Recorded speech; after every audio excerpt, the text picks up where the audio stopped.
The Appalachian Range stretches like an old scar across the eastern states. The land is rough, folded in long ridges, and cut deep by rivers that seem to hide more than they show. In 1983, many towns in those valleys were shrinking. Coal jobs had vanished. Roads were cracked and forgotten. Some places still had signs from the 50s hanging over shuttered stores. Life there moved slow, except when it didn't. When our unit arrived that fall, the government called the region low priority. That meant few eyes watching. It was a good testing ground for field drills, radio experiments, and other tasks that stayed off the books. The fog made it ideal. It swallowed signal and sound. You could run exercises there, and the mountains would keep the secret. The weather that month was worse than forecast. Cold air from the north met warm streams from the south, trapping moisture in the hollows. The result was dense fog that stayed for days, sometimes weeks. Locals said it got inside your lungs. It changed how you saw distance, how you heard sound. There were stories about hunters getting lost a mile from their trucks, voices carrying wrong in the mist. You learned to wait for it to lift, or you risked not coming back. We trained near the old mining corridor west of Black Hollow. The mines had closed in the 60s after a fire burned for 3 days underground. Even after 2 decades, the smell of smoke still came up from vents in the soil. It mixed with the damp and gave the air a sour taste. Some nights the ground gave off thin ribbons of steam, pale against the darker fog. The locals said the fire still lived under the mountain. That setting did things to a man. The silence wasn't peaceful, it pressed on your chest. Nights went long. Sleep came light and ended early. By the second day, your mind started playing tricks. A tree stump looked like a crouched figure. A flash of light on wet stone felt like movement.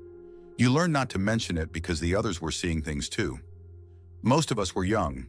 Hensley was 19. Corporal Duran was 21. The sergeant, whose name was Miller, had fought in Vietnam. He was older and quieter. He said the mountains here reminded him of places he wanted to forget. He kept his notes in a small green book. Later, that book became one of the few surviving records of what we saw. Supplies came by truck from a depot near Fort Bragg. Deliveries were often late. Radio contact faded without warning. The nearest town was 20 miles down a dirt road that washed out when it rained. Sometimes we would see lights on the ridge at night. They looked like lanterns moving slow, as if someone was walking a line above us. Miller said not to look too long. The locals stayed away from that part of the range. A man named Roy Tanner, who owned the gas station near the valley entrance, told us about the fog before we left. He said it wasn't natural. He claimed the miners used to hear voices before the fire. They said the mountain talked. When they ignored it, the ground caught flame. We laughed then. But on the third night, when the fog rose and the radio died, no one laughed anymore. That year, the Army had been running survival drills all across the eastern states. The Cold War still lingered. Everyone expected conflict to come from outside. No one looked inward. The Appalachians were an old frontier, older than most could imagine. There were stories buried under the soil, and people living with ghosts of their own making. Each day in the fog felt longer than it should. The sun turned white, never breaking through. Our watches stopped working at the same time, then started again. Static crawled across the radio in steady pulses like a slow heartbeat. The pattern never repeated. We recorded it on a small tape that was later lost in storage. Miller kept track of every odd event. Temperature drops, compass errors, strange lights. He said, "Write it down or you'll forget what's real." I still have one of his notes. It reads, "Fog dense, sound carrying wrong." Hensley says he heard child's voice again. He underlined again. We thought fatigue explained it. Long hours, little sleep, constant damp. Our minds looked for patterns in the blur. But sometimes the fog moved before the wind did. Sometimes it rose up the slope against gravity. One night, when it cleared for a moment, we saw something tall standing near the tree line. Not moving, not shaped like any man we knew. When we blinked, it was gone. That was the start of it. The line between duty and something else began to blur. No one spoke about fear, but it grew. We told ourselves the mountain played tricks. That explanation worked, until one morning when one of us should have died and didn't. That event became the first case people later called deliverance. It began with a simple mistake, one man stepping off the path and meeting what we could never explain. and it became the reason some of us started to believe in what we call fog. The first case began on a gray morning in mid-October 1983. The date on Miller's notebook reads October 14. The fog sat low over the ridge. It looked like a pale river running through trees. The ground was slick from dew. We moved in single file along an old logging cut. I was second in line. Private Jacob Hensley, 19 years old, walked point. He was small and quick, a kid from Pike County who knew the woods better than most. He wore a paracord bracelet that his sister had braided before he shipped out. He always touched it before stepping off. We were light on talk. Our breath showed in the cold and vanished. Every sound felt close. Water dripped from leaves. Somewhere above us, a woodpecker tapped the same slow beat again and again. The radios clicked like teeth. Then they fell quiet. Miller raised his hand and we stopped. A dead oak lay ahead across the cut. It was hollow in the center and black from an old burn. Hensley stepped up on the trunk. His boot slipped. He caught himself, laughed once, then moved on. He reached the far side and turned, one hand up to signal all clear. The ground gave way under him. There was no cry at first, just the sound of dirt and stone sliding. The cut had hidden a sinkhole masked by leaf litter and a thin crust of soil. Hensley dropped straight down. I saw his face for a second, calm, almost blank. Then he was gone. The fog rolled over the hole and covered it like a lid. We ran. Miller dropped to his stomach and leaned over the edge. I crawled beside him. The hole sloped down into black. The walls were slick clay and roots.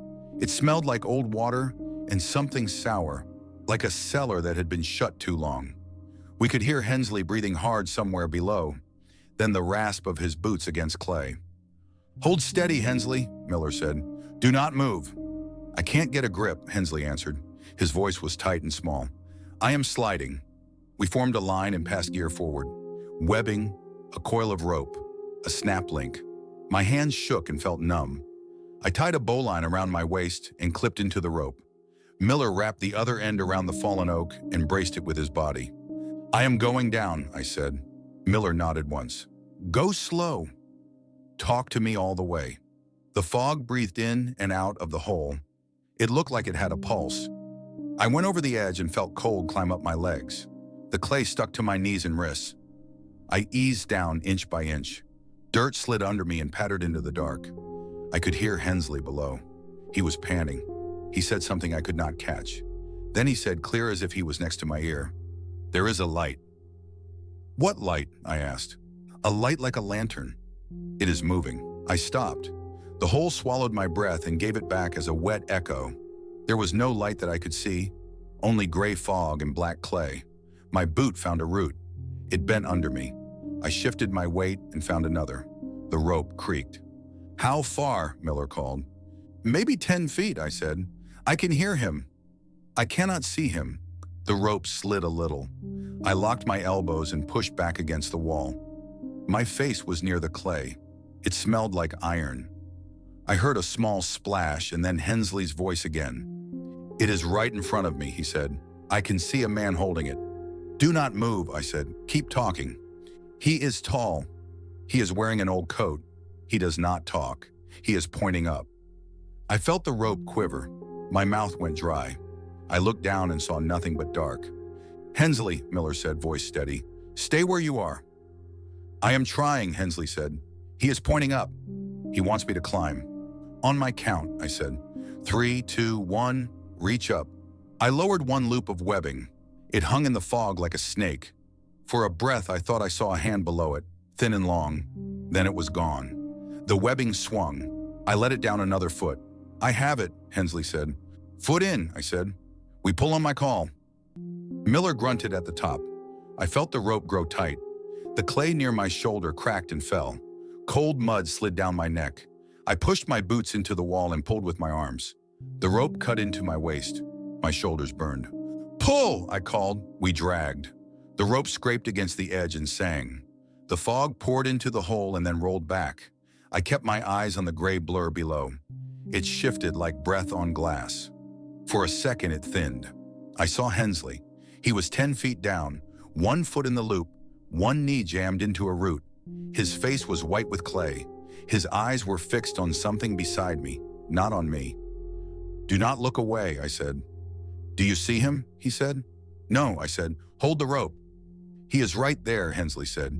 "He is looking at you." I said nothing. I could not see anyone. I could not hear anything but our own pulling. The rope jerked. My teeth hit hard and I tasted blood. We inched up. "Pull," I said again. It took time. I do not know how long. When we got him to the lip, Miller reached out and grabbed his jacket. The fabric tore. He caught Hensley's belt and hauled him over. We all fell back together. The fog rolled across us like a sheet. We lay there on the wet leaves. No one spoke. Hensley was shaking. He kept his eyes open like someone afraid of sleep. Miller sat up first and checked him over. No broken bones, scraped palms, one deep cut on his shin. The wound was clean and bled slow. He wrapped it with gauze and tape. "What did you see?" Miller asked. Hensley swallowed and touched his paracord bracelet. "A man," he said. "Tall, thin, a long coat, like an old miner's coat. He held a lantern. He did not speak. He pointed up at the rope like he was telling me where to place my foot." "Did he touch you?" Miller asked. Hensley shook his head. "No." He stood back from the wall. The light made his face look wrong, like shadows drew lines where there were none. "Any sound?" I asked. "A whisper," he said. "Like something boiling. Like wind in a pipe, not words." We moved camp after that. No one wanted to sleep near the sinkhole. The fog followed. It pushed through the trees in slow folds. It seemed thicker than before. The sun was a pale plate that never warmed us. That night, Hensley woke shouting once. He said the lantern light had filled the tent. He said it turned everything gray. By morning, he did not remember it clearly. He said it might have been a dream. None of us argued. We were too tired. At first light, we went back to the sinkhole to mark it on the map for safety. We wanted to set a warning. The hole had changed. The walls had collapsed a little, leaving a shallow slope. In the mud near the bottom, we found prints. Not boots, bare feet. They were narrow and long, with toes splayed like someone who lived without shoes. Beside the prints, we found a ring of soot no larger than a dinner plate. It looked fresh, as if something had burned there for a few minutes and then died. Miller took photographs. He sketched the scene in his green book and wrote down our statements. He measured the prints with a ruler. 9 inches. He looked at the soot with a frown. He touched it with his finger and sniffed it. He said it smelled like old coal, not like wood. He did not say more. We checked our rope. It had a new stain halfway down, dark and greasy, that did not wash off in the creek. The outer fibers were singed in one small section, the edges curled tight as if held near heat. None of us had put it near fire. We filed our report when we got back to the assembly area at the base of the ridge. The radio log showed a gap of 7 minutes during the rescue. The watch on my wrist had stopped and then started at the same time. Hensley's camera had 3 frames of pale blur where the sinkhole should have been. Everything else on the roll was sharp. Some of that material went missing from the file later. The soot sample never reached the lab. The rope was replaced and lost from inventory. But the green book survived. So did our memories.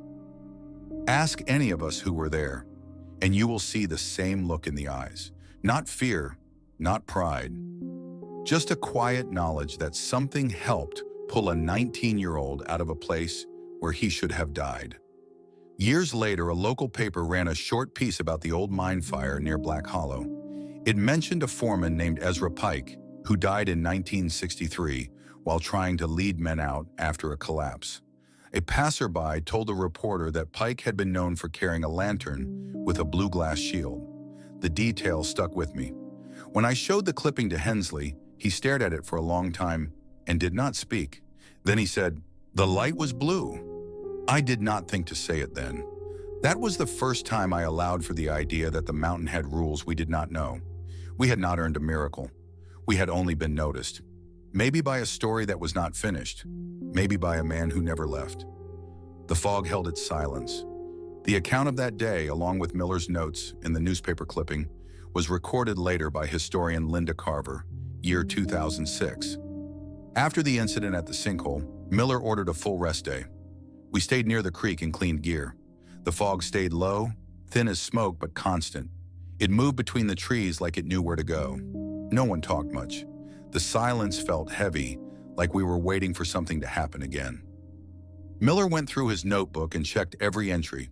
He said we would write statements for record in case command asked. Hensley sat by the fire with a blanket over his shoulders. His eyes looked distant. When I asked how he felt, he said, "Like I left something down there." He meant it in a quiet way, not poetic. Just a fact. We tried to explain it because soldiers need reasons. We said maybe methane gas rose from the mine fire and made him see lights. Maybe lack of oxygen caused hallucinations. The fog can twist sound, echo voices wrong, make light appear where it isn't. That is what Miller told command when he filed his report. But he wrote something different in his own notes. Possible visual interference from fog. Witness described human shape. Context unclear. Some of us talked about exhaustion. We had been running drills for weeks. Sleep came short, food was dry, and our nerves were thin. When you push the body far enough, the mind starts filling blanks. You see what you expect to see. The doctors call it sensory substitution. It makes sense on paper. But there are limits. Hallucinations don't leave footprints or soot marks. They don't burn rope. There was another theory. Hensley's blood sugar had dropped. He had skipped breakfast that morning. A medic later said low glucose can cause vivid visions and loss of time. That sounded reasonable too, until we remembered the watch stopping, the static pulse on the radio, the prints in the mud. Those things don't happen inside one man's head. When we rotated out 2 days later, an officer from the medical unit debriefed us.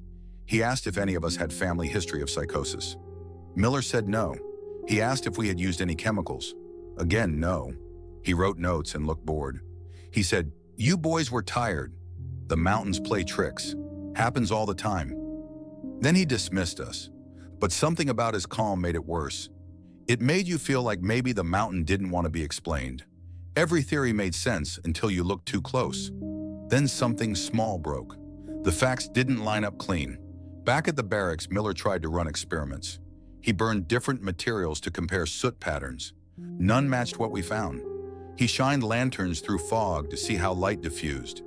It never formed the same shape Hensley described. He wrote in his book, "Not hallucination, not weather, unknown." One night we gathered at the mess hall. The others asked what I thought it was. I said maybe it was memory. Maybe something left behind by the men who died in those mines. We walk over their graves, and sometimes they look back. Hensley didn't speak. He just rubbed that paracord bracelet between his fingers. The human brain hates gaps. It builds bridges where the ground is missing. That is how we survive. So we built one too. We called it coincidence, gas, stress, trick of the light. We called it anything that made sense. But there was one thing we couldn't explain. The fog didn't behave like weather. It moved against wind charts. It stayed in the same valleys no matter the forecast. Command sent a small team later to measure humidity levels. Their report came back normal. They said no unusual gas emissions, no visual distortion beyond standard. Yet one of their technicians wrote a note at the bottom. Observed optical reflection in fog at approximately 0600. Source unidentified. The more we tried to reason it out, the more it slipped away. The mind looks for order. The mountain doesn't give it. You stand there long enough, you realize you are not meant to solve it. Still, Miller believed in keeping records. He said maybe one day someone smarter would connect it all. He wasn't wrong. Years later, a researcher named Dr. Ellen Fry reviewed our files. She called it a collective perception event. Her paper said, "Extreme stress combined with environmental anomalies can produce shared sensory phenomena." She closed with one question. If perception is shared, is it less real? That line stayed with me. We all saw the fog move. We all heard the voice. We all saw the prints. Maybe that was enough. Maybe reality is only what enough people agree they saw. We told ourselves we were fine. We finished the exercise, we went back to our posts. Life moved on. But something followed us down the mountain. In dreams, in long drives alone, in the quiet moments before dawn. A feeling that we had looked at something meant to stay unseen. 4 days passed. The fog changed a little, but the fear stayed the same. Then at dawn, when we reached the clearing, a new sign waited for us. The next time it showed itself, it didn't save anyone. It warned instead. That was when we learned what the locals meant by the dark sign. It started 4 nights after the sinkhole. We were ordered to move east along the ridge toward the next valley. The fog was thicker than ever. The air smelled of copper and rain that never came. The map showed a small clearing used as an old helipad in the 60s. That was our next checkpoint. We left camp at dawn. The light was pale and cold. It felt like we were walking underwater. Each man could see only the back of the next man's pack. No one spoke. The radios hissed now and then, with short bursts of static, almost like whispers caught in metal. Miller led. I followed close. Hensley walked near the rear with Corporal Duran. We moved slow, checking bearings every few minutes. The compass needle jumped. It swung back and forth as if it couldn't decide which way north was. Around mid-morning, we reached the clearing. The ground was flat and open, ringed by black pines. The fog sat heavy, drifting in thin layers over the grass. Miller told us to rest. We dropped our packs and waited for the air to clear enough for a radio check. Then Duran said, "Do you see that?" He was pointing toward the far side of the clearing. At first I saw nothing. Then a shape began to form in the mist. It was darker than the fog around it, tall, almost motionless. Not close, not far, just there. Miller lifted his binoculars. "Hold position," he said. We watched. The shape started to move. Slow at first, then steady. The fog parted around it like water around a stone. It looked like a man wearing a long coat, the same kind the miners used to wear. But there was something wrong about the way it moved. It didn't walk like a person. The steps were smooth, almost sliding. "Identify yourself," Miller called. His voice carried across the clearing. No answer. The shape stopped. It stood still. Then something bright flickered near its chest, a small glow like a red coal. "Fire?" I asked. Miller didn't answer. He raised his rifle slightly. "No weapons," he said after a pause. "We don't know what that is." The glow grew brighter, pulsing every few seconds. The fog thickened, curling in small rings around it. Duran muttered a prayer under his breath. Hensley whispered, "It's the same man." "The one from the hole?" I asked. He nodded. "But the light's wrong." The glow turned from red to white. It was harsh like a flare. It lit the fog from within and cast long shadows across the ground. The air grew colder. You could see our breath turn to frost. Then, as sudden as it came, the light snapped out. The figure vanished. The fog fell still again. We waited. The radio crackled. For a moment, we thought it was command trying to reach us. But what came through wasn't a voice we knew. It was a short, broken sound, almost like someone drawing breath through water. Then a faint word stretched and hollow. "Down." Miller froze. "Say again," he said into the radio. Static. Then the same word, clearer this time. "Down." We looked around. The fog had changed color. It had gone darker, tinted with gray-green, the shade of old smoke. Duran stepped forward a few feet, scanning the ground. That was when the earth opened again. Not wide, not deep, but enough. The ground under his boots gave way. He fell fast, one arm catching the edge. We rushed to grab him. I caught his wrist. His fingers were slick with mud. Miller shouted for rope, but Duran's eyes were not on us. He was staring at something below. His face went pale. "There's someone down here," he said. I said, "Hold on. Don't look." He didn't listen. He leaned forward as if pulled by something. Then his expression changed. Fear, then calm. He whispered, "I see it." The rope came too late. His grip loosened. For a second, his fingers brushed mine, then slipped free. He fell without a sound. The fog swallowed him. We called his name until our voices broke. The radio stayed silent. We waited for an hour, maybe 2. The ground was too unstable to climb down. Miller marked the coordinates and called for extraction support, but no one answered. By nightfall, the fog lifted just enough to show the hole again. It was smaller now, half filled with dirt. The air smelled of sulfur. When we leaned close, there was no sign of Duran. Not a sound, not a print, nothing. Miller wrote it up as a collapse caused by erosion, but the ground there had been firm an hour before. He knew it. I knew it. Everyone did. That night, we built no fire. We sat in a circle, rifles close, waiting for daylight. Around midnight, Hensley whispered, "Look." A faint light flickered in the distance, low to the ground, moving through the trees where the clearing had been. It was white, same as before. It drifted in slow circles, then it stopped and rose straight up until it vanished into the clouds. No one spoke after that. The next morning, Miller took another set of photographs. None of them showed anything but fog. The negative from the frame where the light should have been came out overexposed. The film had burned through clean. Duran's body was never recovered. His name was added to the training accident list. The report said ground instability, no foul play. That was the phrase they used when they wanted a story to disappear. A week later, when we reached the base, a letter came for Duran. It had been sent before the mission. Inside was a photograph of his family and a note written by his father. It said, "Be careful of the fog. The mountain keeps what it takes." The official version called it a landslide. We called it something else. A sign. The fog that had once saved now warned.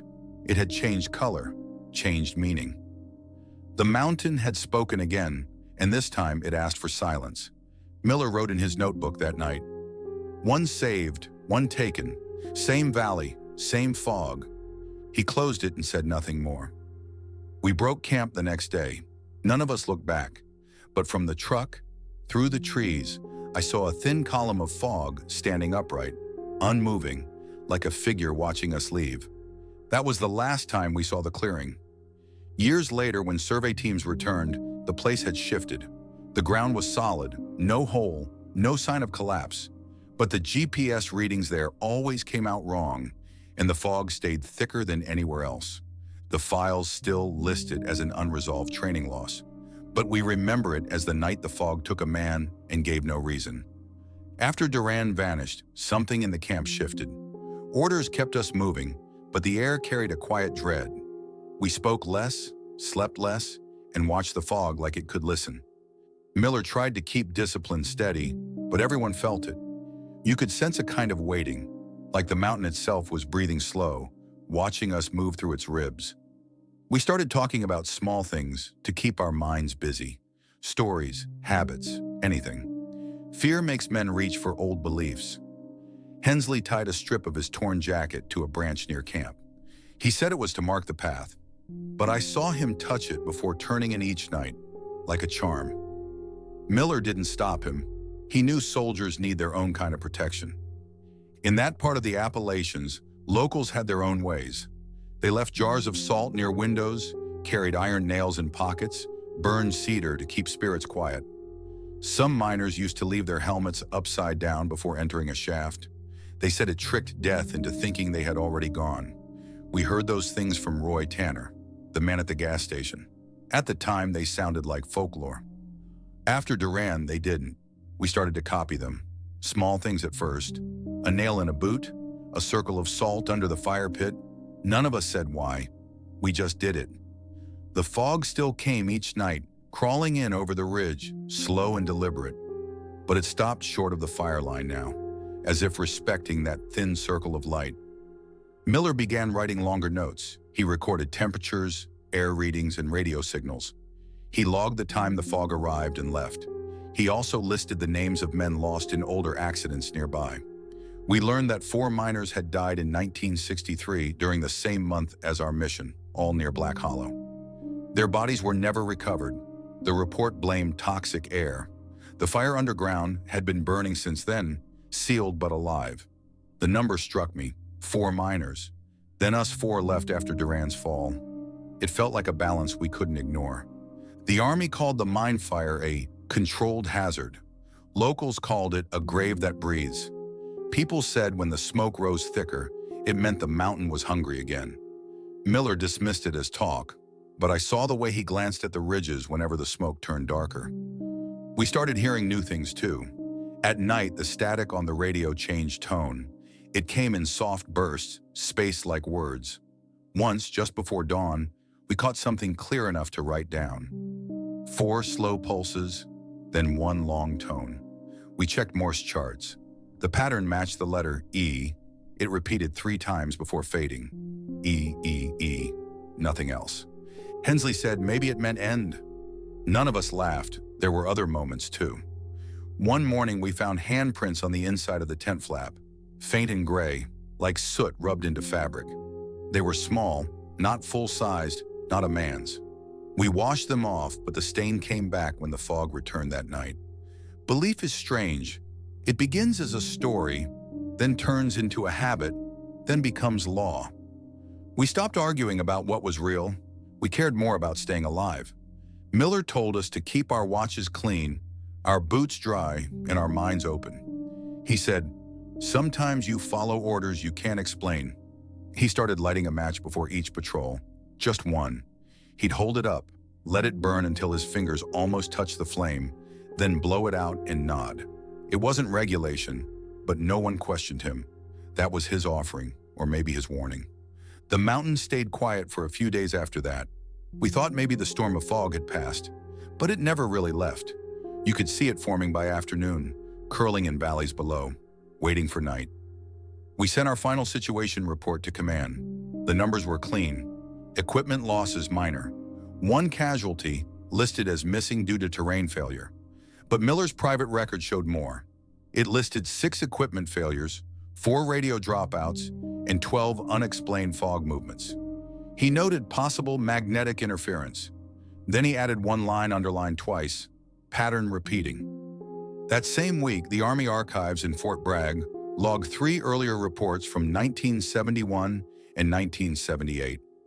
Both described field teams encountering low-lying fog anomalies in the same grid square. One report mentioned visual contact with a humanoid silhouette emitting light. The writer, Captain Edwin Morse, was later reassigned. His report was sealed until 2004. The facts were there, but they didn't help. Knowing more only deepened the feeling that something ancient was woven into those hills. Something that waited for men like us to pass through, to remind us that survival was a negotiation, not a right. By the end of that second week, sleep had turned thin again.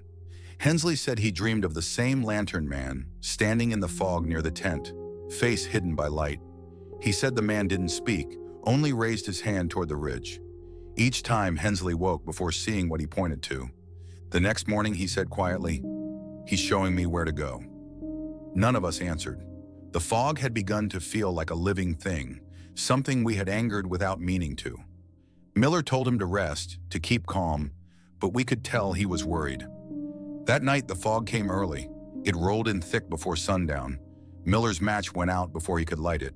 The radio hissed with that same slow pulse, the one that spelled E. No one talked about belief anymore. We lived inside it.